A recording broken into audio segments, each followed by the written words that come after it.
Hello 大家好ស្វាគមន៍មកកាន់ Channel រៀនភាសាចិនថ្ងៃនេះគឺយើងរៀនអំពីពាក្យប្រើប្រាស់ប្រចាំថ្ងៃចាហើយពាក្យទី1ពីព្រោះ une ui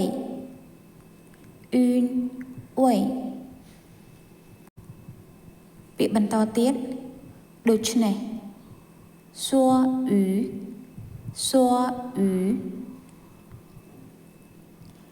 បើសិនជា如果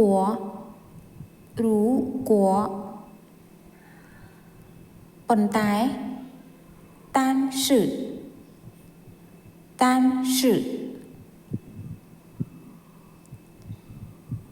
ប៉ុន្តែ可是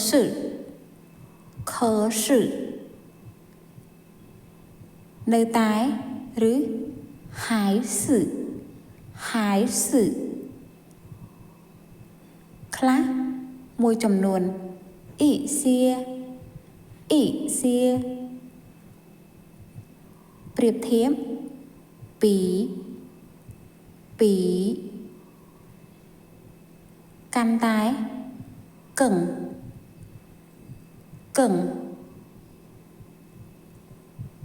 បំផុតជួយពេកថៃណាស់很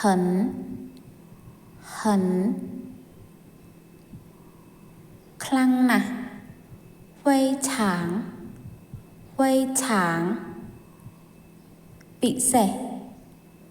特别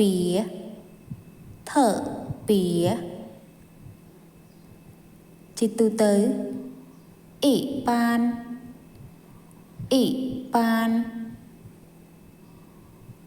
ប្រកាសជា一定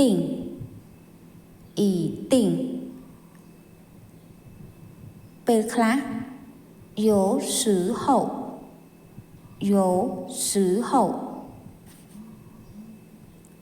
ជាញឹកញាប់ឆាង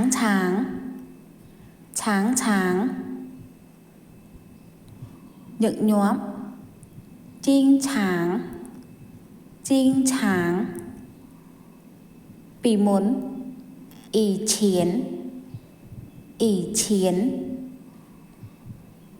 ថ្ងៃក្រោយ以后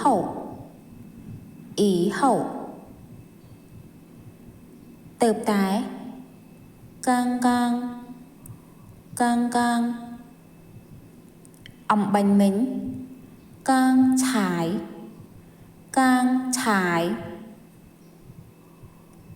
រួចហើយ已经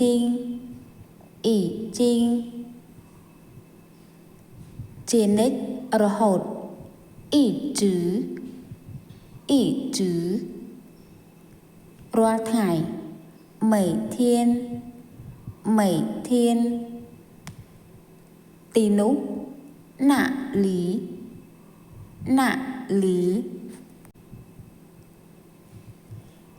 ទីនេះ这里នៅជិត附近ក្បែរ旁边កណ្ដាល中间ខាងស្ដាំ右边ខាងឆ្វេង左边ខាងក្រោយ后面ខាងមុខ前面ក្រោម下លើ上ខាងក្រៅ位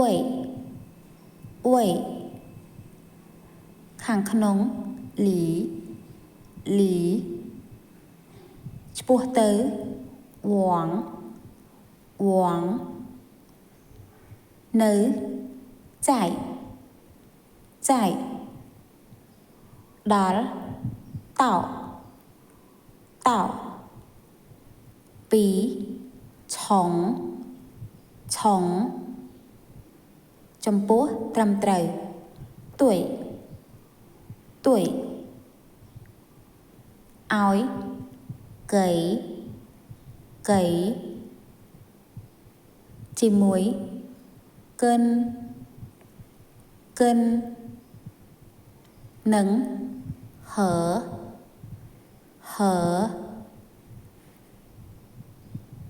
rứ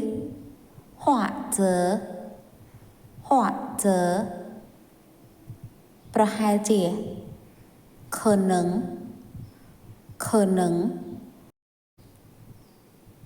ចាស់ហើយនៅខ្ញុំក៏សូមអធិស្ឋាន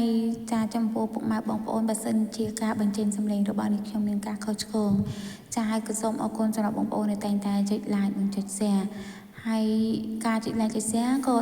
ជាការលើកទឹកចិត្តខ្ញុំមួយផ្នែកដែរបងប្អូនកុំភ្លេចជួយគាំទ្រខ្ញុំបន្តទៀតអរគុណជម្រាបលាជួបគ្នានៅវីដេអូបន្ទាប់